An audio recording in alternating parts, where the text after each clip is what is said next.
여러분은 보험 특약을 어떻게 선택하고 계신가요? 혹시 보험 설계사가 추천해준 대로 그냥 가입하시나요? 아니면 스스로 꼼꼼히 따져보지만 정보 부족으로 아쉬운 선택을 하셨던 적이 있으신가요? 보험은 단순한 소비가 아닙니다. 20년 이상 장기적으로 납입해야 하는 고가의 상품으로 웬만한 자동차 한 대 값에 해당합니다. 자동차를 살 때는 꼼꼼히 비교하고 시승까지 하면서 따져보시죠. 그런데 보험은 복잡하고 어렵다는 이유로 그냥 넘어가시는 분들이 많습니다. 이제부터는 달라지셔야 합니다. 오늘 제가 보험 특약 선택의 3가지 핵심 기준을 알려드리겠습니다. 이 기준만 알고 계시면 후회 없는 선택을 하실 수 있습니다. 많은 분들이 보험 가입 후 이런 경험 해보셨을 겁니다. 내가 이 특약을 왜 넣었지? 혹은 필요한 보장이 빠져있네? 예를 들어 뇌경색 보장을 빼고 가입했다가 진단받고 후회하거나 일상생활 배상 책임 특약을 몰라서 누수나 반려견 사고로 큰 비용을 부담한 경우도 있습니다. 보험은 복잡하지만 제대로만 이해하면 이런 실수를 피할 수 있습니다. 걱정 마세요. 아주 간단한 기준이 있습니다. 그리고 이 기준을 알면 여러분은 더 이상 보험 가입에서 후회하지 않을 겁니다. 오늘 알려드릴 3가지 기준은 다음과 같습니다. 1. 꼭 필요한 필수 특약. 2. 있으면 좋은 추가 특약. 3. 상황에 맞춘 선택 특약. 이 기준만 지키면 여러분의 보험 설계는 완벽에 가까워질 겁니다. 그럼 하나씩 차근차근 알아볼까요? 어렵지 않습니다. 제가 알려드리는 포인트만 기억하시면 됩니다. 1. 필수 특약 반드시 가져가야 할 보장. 보험 가입 시 가장 기본적으로 챙겨야 할 특약입니다. 자동차 앞유리 닦는 와이퍼가 없다면 비나 눈이 내리치는 날 운전을 할 수 없습니다.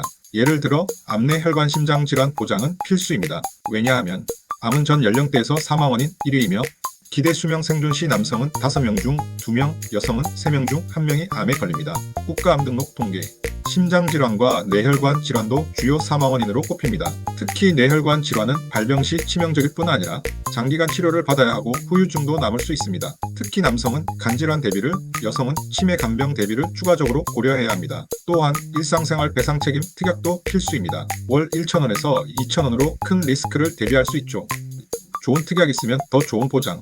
필수는 아니지만 있으면 여러모로 유용한 특약들입니다. 자동차 블랙박스는 없어도 운행에 아무런 영향이 없지만 사고 시 결정적 역할을 합니다. 예를 들면 질병 및 상해 수술비, 간병인 특약 등이 있는데요.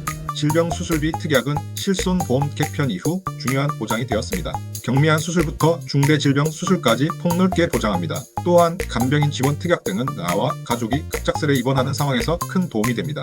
3. 선택 특약 특별한 상황에 맞춘 보장. 개인의 상황과 기호에 따라 선택적으로 가져갈 수 있는 특약입니다. 자동차 선루프나 오디오 시스템은 개인의 취향에 따라 만족감을 줄 수 있는 특약입니다. 예를 들어 상급 종합병원 1인실 특약 60만 원은 편안한 치료 환경을 원하는 분들에게 적합합니다. 입원 일당 특약이나 각막 이식 수술비 등도 본인의 필요에 따라 고려할 수 있습니다. 어떤가요? 이제 보험 특약 선택이 조금 더 쉬워졌죠?